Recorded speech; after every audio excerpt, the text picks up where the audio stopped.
오늘 함께 은혜 나누실 말씀 사도행전 8장 18절에서 24절의 말씀입니다. 사도행전 8장 18절로 24절의 말씀입니다.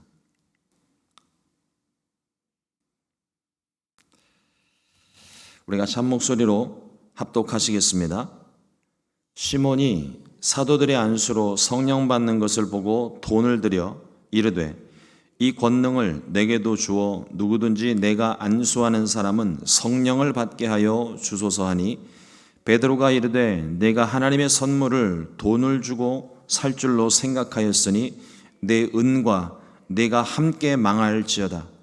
하나님 앞에서 내 마음이 바르지 못하니 이 도에는 내가 관계도 없고 분깃될 것도 없느니라. 그러므로 너의 이 악함을 회개하고 주께 기도하라. 혹 마음에 품은 것을 사하여 주시리라. 내가 보니 너는 악독이 가득하며 불의에 매인 바 되었도다. 시몬이 대답하여 이르되 나를 위하여 주께 기도하여 말한 것이 하나도 내게 임하지 않게 하소서 하니라. 아멘. 오늘 함께 봉독한 사도행전 8장 18절로 24절의 말씀을 가지고 성령님께 집중해야 됩니다라는 제목으로 함께 말씀의 은혜를 나누겠습니다. 성령 충만하고 지혜롭고 칭찬받는 사람, 초대교회 7 집사의 선발 기준입니다. 그 7 집사 중에 한 사람, 우리 스데반은 순교를 당했고, 또 다른 한 사람 빌립이 사마리아에서 복음을 전할 때 많은 기적이 일어났습니다. 귀신들이 떠나가고 병고침이 일어나고 하나님 나라가 임했습니다. 하나님의 나라가 선포되니 복음으로 인해서, 성령님으로 인해서 사마리아에 큰 기쁨이 있었습니다. 구원의 큰 기쁨이겠죠. 우리가 복음을 전할 때, 또 우리가 이웃을 전도하게 될 때 이와 같은 기쁨이 우리 가운데 있습니다. 처음에는 복음을 전했을 때 그 복음을 받아들이는 일이 사실은 쉽지가 않죠. 처음 복음을 접한 사람, 또 요즘처럼 교회에 대한 반감들이 막 커져가고 있는 그런 때에 복음을 전하게 되면 뭐 당신이나 잘 믿으라고, 나는 상관이 없노라고, 그들이 하는 말이 무슨 말인지 모르고서 그냥 막 거부하는 의사를 표현을 하게 되는데, 그렇게 힘들게 어려운 상황 가운데서 기도하고 복음을 전하고 그랬을 때 얻어지는 그 구원의 기쁨이 우리 가운데 참 큽니다. 한 영혼이 구원받을 때 그 기쁨과 감격이 있는데, 우리도 이렇게 기쁜데 하나님께서 얼마나 기쁘시겠어요. 온 천하를 다 주고서라도 한 영혼을 건질 수 있다면 그것이 참 우리에게 큰 기쁨이 되고 하나님께도 큰 기쁨이 되는 것입니다. 이따금씩 복음, 전도 행사나 어떤 전도에 대한 것들을 이야기를 할 때 아무래도 교회가 조직이 있고 또 예산이 있고 이래서 진행을 하다 보면은 참 가슴 아픈 소리를 들을 때가 있어요. 예를 들어서 어떤 큰 전도 축제를 하기 위해서 뭔가 어떻게 돈을 사용을 하게 되잖아요. 행사비가 들고 여러 가지 돈이 들게 되는데, 꼭 행사를 하게 되면은 행사하고 난 다음에 이제 결산을 하게 될 때 이런 소리를 하시는 분들이 있습니다. 예를 들어서 돈을 10,000불을 들였는데 10,000불을 써서 행사를 진행을 했는데 몇 명이나 구원을 받았습니까? 라고 물을 때 참 제 가슴이 답답하고 먹먹하고 그렇게 속상할 수가 없어요. 10,000불이 아니라 100,000불, 500,000불, 1,000,000불을 들여서 한 영혼을 건질 수 있다면 그것만으로도 감사한 일입니다. 근데 우리가 이렇게 앉아서 얘기할 때는 그런가 보다 이렇게 얘기를 하는데, 실제 결산을 했을 때 큰 돈을 들여갖고 한 영혼도 구원을 하지 못했다고 이제 그러면은 마음 가운데 이거를 도대체 우리가 왜 해야 되나 라는 생각을 할 때도 있습니다.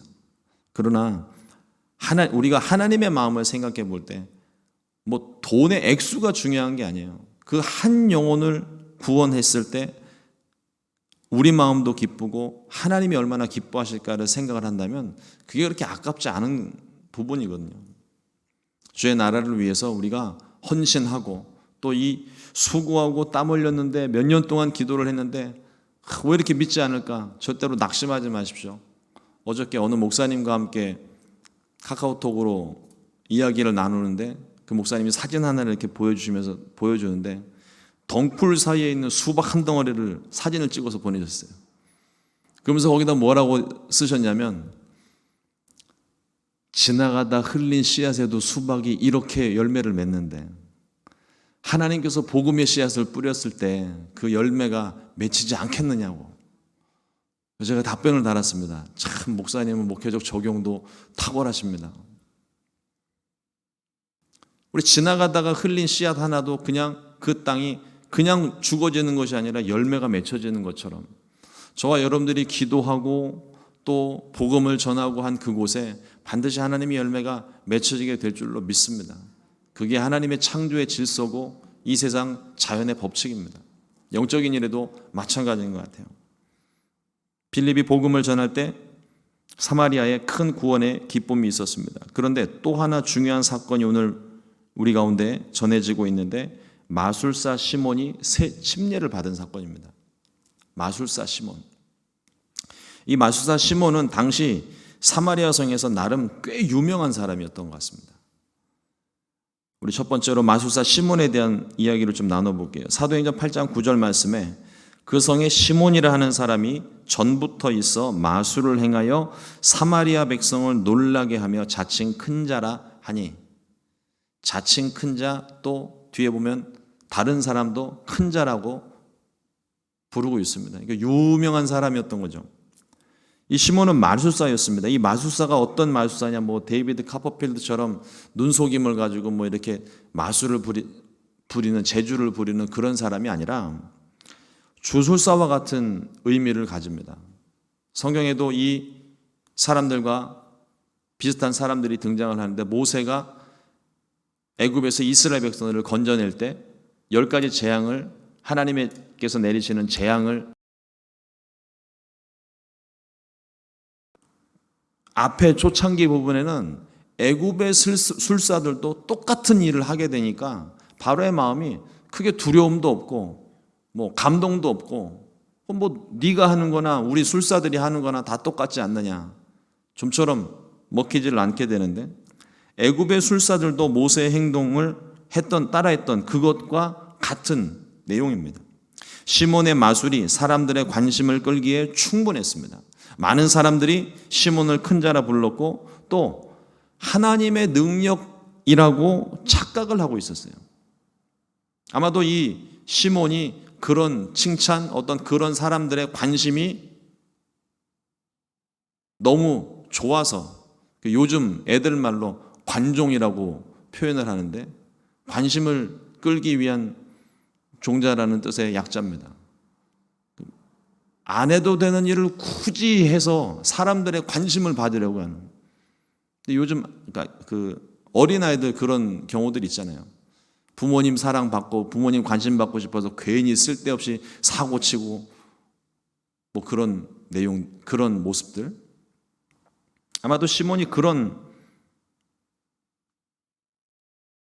마음을 가지고 있었던 것 같아요. 근데 우리가 주의해 봐야 될 것은 마귀도 영적인 존재라는 사실입니다. 그래서 신기한 일을 할 수 있어요. 창조와 생명에 관한 것은 전적으로 하나님의 영역이기 때문에 마귀조차도 감히 따라할 수가 없습니다. 그러나 분명한 사실은 마귀도 영적인 존재이기 때문에 이와 하나님께서 행하시는 일들의 유사한 모습으로 우리를 유혹하고 있다는 겁니다. 요한복음 8장 44절 말씀에 예수님께서 말씀하십니다. 너희는 너희 아비 마귀에게서 났으니 너희 아비의 욕심대로 너희도 행하고자 하느니라. 그는 처음부터 살인한 자요 진리가 그 속에 없으므로 진리에 서지 못하고 거짓을 말할 때마다 제 것으로 말하나니 이는 그가 거짓말쟁이요 거짓의 아비가 되었습니다. 성경의 역사를 보면 원수 마귀는 하나님의 말씀을 교묘하게 이용을 해서 사람들의 마음을 유혹하고 또 사람들의 감정을 부추겨서 살인을 하게 하고 하나님의 역사를 흉내내어 우상 앞에 절하게 만들고 사람들의 욕심을 자극하여 속이고 도둑질하고 죽이고 멸망시키는 일을 끊임없이 해왔던 것을 우리가 보게 됩니다.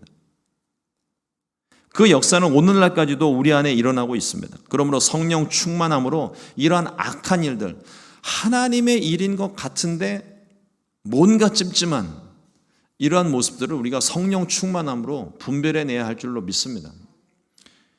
시몬은 사마리아 성에서 마치 자기가 하나님의 특별한 능력을 받은 존재인 것처럼 행동하며 사람들의 호기심을 자극하여 사람들의 마음을 빼앗아서 진리에서 멀어지게 한 거예요. 사람들을 착각하게 만들고 혼란스럽게 만든 것이 진리에서 이미 멀어졌다는 뜻입니다. 하나님께 받은 능력도 아닌데 마치 하나님의 능력인 것처럼 사람들을 미혹해 하는 것, 그것이 문제인 거죠. 이와 반대로 빌립은 하나님 나라와 예수님을 전함으로 귀신이 떠나가고 각종 이적과 기사가 일어나 많은 사람들이 예수님을 믿고 침례를 받았습니다. 성령의 역사하심이죠. 예수님의 능력이 나타났습니다.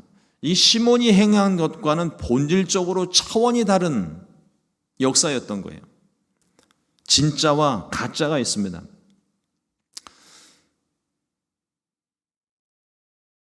세상에 수많은 종교들이 있는데 그 수많은 종교들 중에 뭐 진짜도 있고 이단도 있고 많은 종교들 중에도 뭐 불교도 그렇고 뭐 다른 여러 종교들도 마찬가지지만 그 가운데 보면 이단들이 있어요.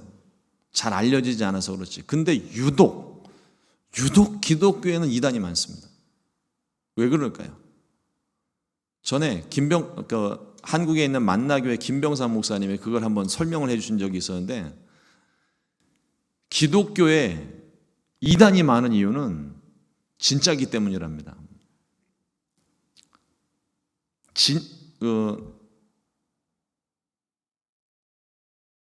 명품과 짝퉁이라는 말 있잖아요. 월마트에서 아무리 인기리에 팔리는 제품이라 하더라도요, 월마트에서 파는 제품에는 짝퉁이 안 나옵니다. 근데 뭐 저기 우리 곳곳에 있는 쇼핑센터 같은 데 가보면 그 고가의 명품 브랜드들 팔잖아요.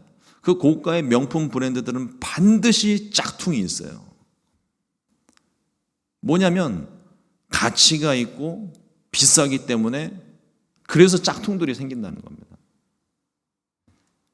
기독교가 진리를 가지고 있기 때문에 그래서 짝퉁들이 자꾸 생겨난다는 거예요.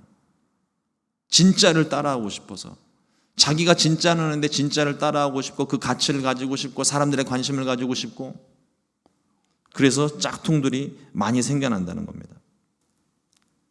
진짜가 나타나기 전까지는 가짜가 판을 칩니다.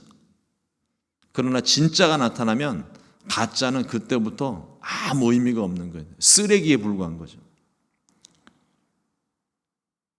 이것들을 잘 분별하게 되시기를 주님의 이름으로 축원을 드립니다. 둘째로 시몬의 오판입니다. 잘못 판단한 것이죠. 빌립의 복음을 듣고 많은 사람들이 예수님을 믿고 침례를 받았는데 그 중에 보니까 마술사 시몬도 침례를 받았다고 오늘 말씀이 기록을 합니다. 그리고 전심으로 빌립을 따라다닌다고 했어요. 쉽게 말하면 열심 있게 뭐 빌립이 가는 곳마다 그림자처럼 따라다녔다는 얘기입니다. 근데 여러분, 이 말씀에 속으시면 안 돼요. 전심으로 쫓아다녔다는 게 이게 예수님을 믿었다는 뜻이 아닙니다. 열심을 내고 있었다는 거예요.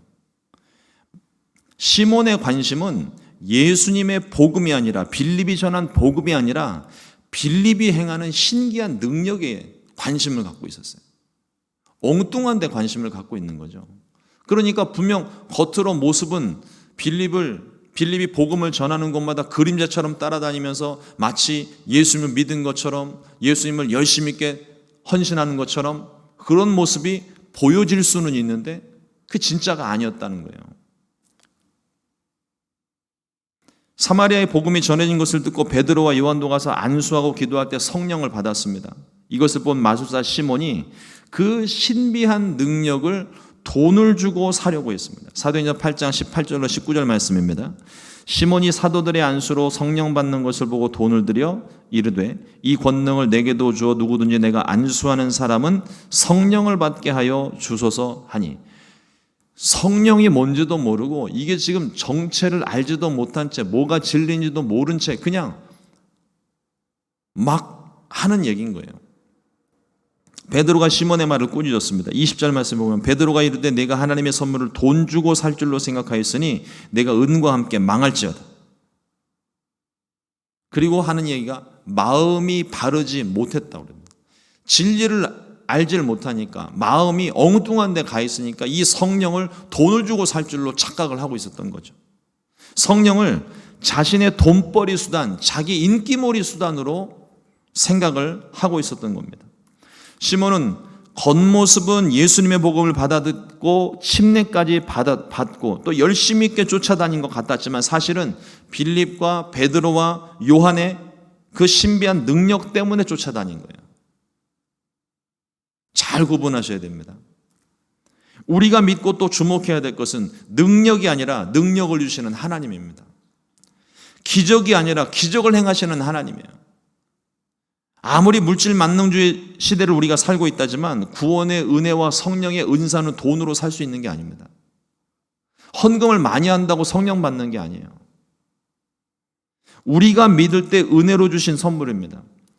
말씀에 오해가 없기를 바랍니다. 헌금을 많이 내는 사람이 헌금을 많이 내는 사람이 잘못됐다고 드리는 말씀이 아니에요. 내가 받은 바 은혜가 감사해서 자원하여 드리는 물질은 하나님께서 기뻐 받으십니다. 그것이 물질이 많고 적고가 중요한 게 아니에요. 자원하는 마음, 감사하는 마음으로 내가 드릴 수 있는 만큼 하나님께 드릴 수 있는 거예요. 근데 이걸 거꾸로 생각을 하게 되면, 순서를 바꿔놓게 되면 이게 그때부터 문제가 되는 겁니다. 물질을 많이 드려야 은혜를 받고, 많이 드려야 헌금을 받고, 많이 드려야 직분을 받고, 여러분 절대 그렇지 않습니다. 우리가 믿을 때 은혜로 받게 되는 것이 하나님의 은혜이고 성령이고 그게 은사인 겁니다. 예를 들어서 누가 내게 선물을 했어요. 근데 선물 받았는데 너무 미안하고 죄송하고 감사한 마음에 그 사람에게 돈을 주었다면 선물한 사람 기분이 어떨까요? 그거는 예의가 아닌 거죠. 선물은 선물로 받고 감사 표현하고 끝이 나야 됩니다. 그리고 시간이 좀 지난 다음에 그거에 대한 답례로 내가 또 다른 선물을 한다면 모르겠지만, 내가 받은 게 너무 감사해서 내가 지금 가진 건 얼마 없는데 이거라도 좀, 이건 내 마음이라고 그러면서 돈을 주게 된다면 이거는 선물 준 사람의 성의를 완전히 무시해버린 거죠. 자격도 공로도 없는 우리가 구원을 받은 것은 전적으로 하나님의 은혜입니다. 믿기만 하면 구원을 얻습니다. 다른 무엇을 행하고 드려서 착한 일을 많이 해서 구원받는 게 아니에요. 다른 것을 요구한다면 그거는 율법주의입니다. 우리가 구원받는 것, 우리가 하나님의 은혜를 얻는 것, 전적으로 하나님께서 우리에게 주시는 선물이에요. 근데 그 받은 바 은혜에 감사해서 내가 주를 위해서 무엇을 할 수 있을까? 이게 헌신이고 이게 충성인 겁니다. 다시 말씀을 드리지만 우리가 주목해야 할 것은 주님입니다. 기적과 신비한 능력에 주목하다 보면 하나님을 놓쳐요. 사람을 따르기 쉽고 또 이단에 빠지기 쉽습니다. 이단은 미혹해하는 영을 따라서 여기에도 메시아가 있다, 저기에도 메시아가 있다, 새로운 해석이다, 새로운 지혜를 따르라, 온갖 비유를 자유롭게 푸는 양, 사람들을 홀리고 있습니다. 역시 성령 충만함으로 이것을 분별해낼 수 있으셔야 돼요. 솔로몬은 전도서 말씀에 해 아래 새 것이 없다고 말을 했습니다. 외식을 하면 식당 음식들은 맛있습니다. 왜 맛있을까요? 남이 해줘서 맛있는 거래요. 내가 해먹으면 귀찮고 불편하고 손 많이 가고 시간 많이 들고, 근데 남이 해주는 걸 먹으면 그렇게 맛있대요. 그러니까 바깥의 음식을 먹게 되면 입에 착 붙는 것 같지만 짜고 맵고 자극적입니다. 그래서 맛있는 거예요. 그렇지만 건강은 장담 못합니다. 맛있는지는 모르지만 편한지는 모르지만 건강을 책임져주는 음식은 아니에요. 가장 속이 편한 음식은 결국 집밥입니다. 차리는 입장에서는 조금 불편하고 귀찮기도 하겠지만 건강을 위해서는 화학 조미료 대신 사랑 한 스푼, 정성 한 스푼, 마음 한 스푼, 땀 4방울 넣은 집밥이 훨씬 더 맛있고 건강합니다. 여기에도 신비한 능력이 있고 저기에도 신비한 해석이 있다는 말에 속지 않게 되시기를 주님의 이름으로 축복합니다. 내가 섬기는 교회의 말씀이 가장 건강한 말씀이에요. 성도님들을 위해서 기도하며 정성껏 준비한 이제 막 지은 듯한 김이 모락모락 나는 따순 말씀이 내 영혼의 양식이 되는 겁니다. 사람 쫓지 말고 기적 쫓지 말고 오직 주님께만 집중하고 주님만 따르게 되시기를 주님의 이름으로 축원합니다. 세 번째로 베드로의 책망입니다. 베드로는 시몬의 악한 생각, 하나님 앞에 바르지 못한 생각을 책망하고 회개를 촉구합니다.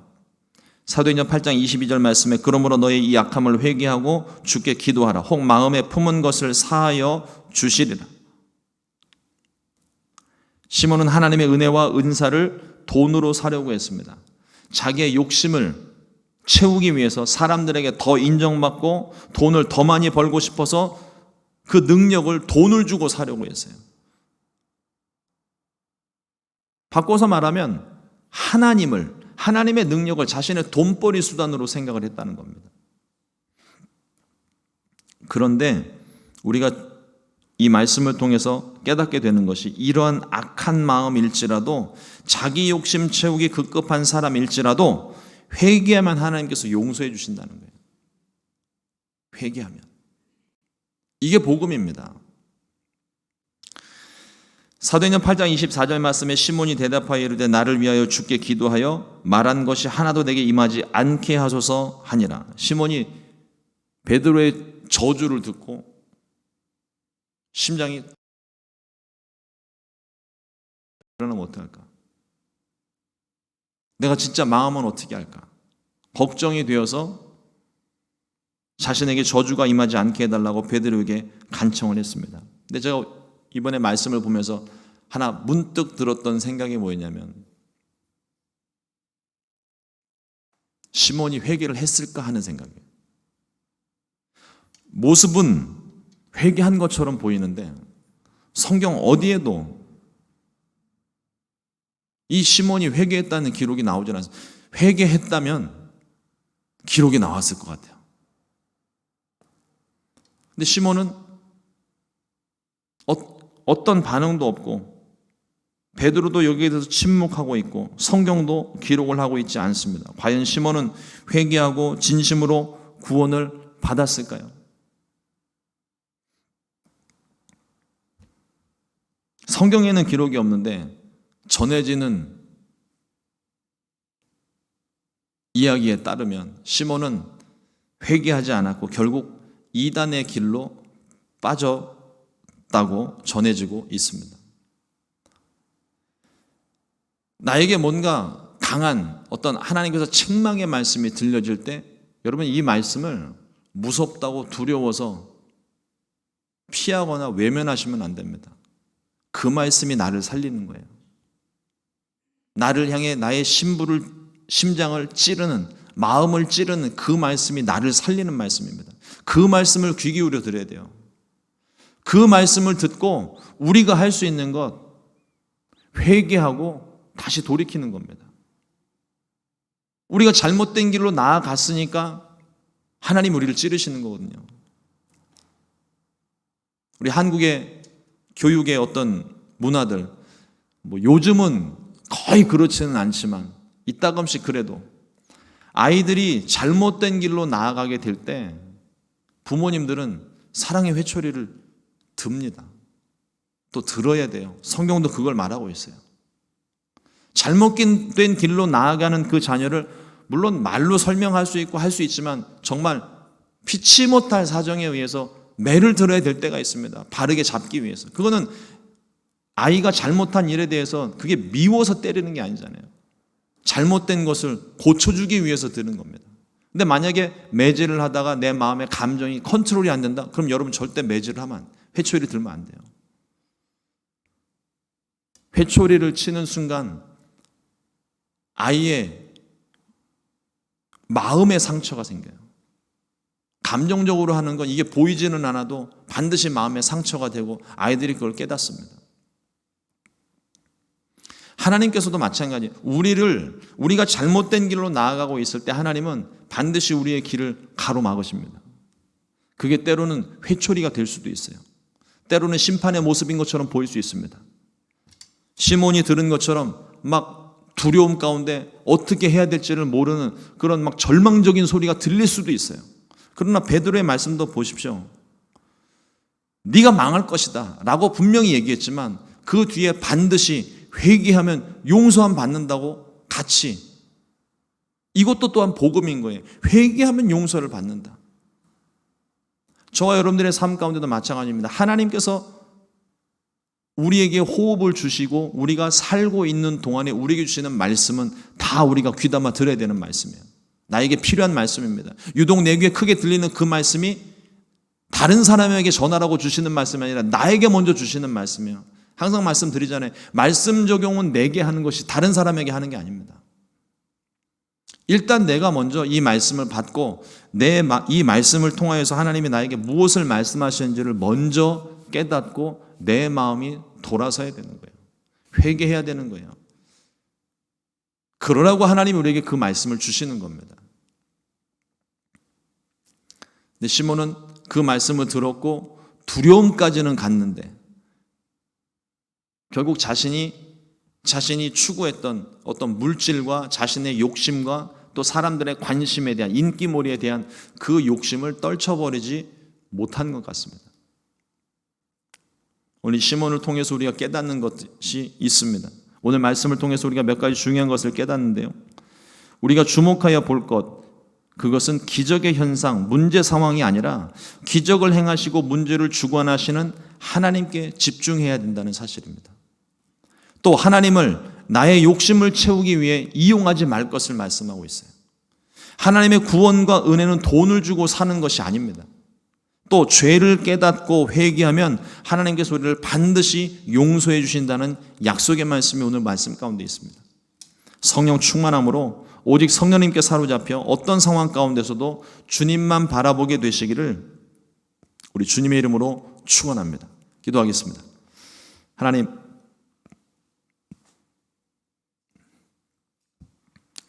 오늘도 주님의 말씀을 우리 가운데 허락해 주시고 이 말씀 속에 우리에게 들려지게 하시는 말씀 듣게 하시니 감사합니다. 하나님, 말씀을 통하여 하나님 우리 자신을 돌아봅니다.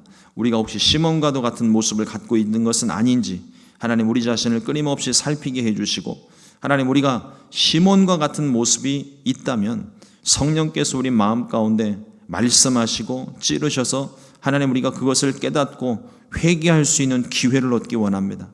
하나님, 우리가 죄를 가지고 있으면서도 그것을 깨닫지 못하여 악한 길로 가는 그 길을 멈추지 못한다면 결국은 우리가 사망에 이르게 될 것입니다. 그러나 그것을 원치 않으시는 주님께서 우리의 마음을 찌르시고 우리의 앞길을 가로막으실 때 하나님 우리가 성령 충만한 가운데 그 성령의 인도하심과 성령의 말씀을 들을 수 있게 해주시고 그 말씀에 반응하여 회개하고 돌아설 수 있게, 그래서 하나님이 원하시는 길로만 설 수 있게 하나님 우리를 인도하여 주시옵소서. 주님, 지혜 주시고 성령 충만함 주셔서 깨닫게 하여 주시고 결단할 수 있게 돌아설 수 있게 은혜를 베풀어 주시옵소서. 오늘도 하나님 주님께서 우리 가운데 주신 말씀 붙들고 하나님 앞에 기도할 때 우리가 회개할 수 있도록 마음을 허락하여 주시고 말로 끝나는 것이 아니라 행동 가운데 우리가 돌아섬이 있을 수 있게 은혜를 베풀어 주시옵소서. 오늘도 이 아침에 우리 주님 앞에 나와 가지고 기도하는 하나님 모든 기도의 제목들 가운데 주께서 함께 하시며 기도에 응답하여 주시옵소서. 귀하신 예수님의 이름으로 기도드렸습니다. 아멘. 주님과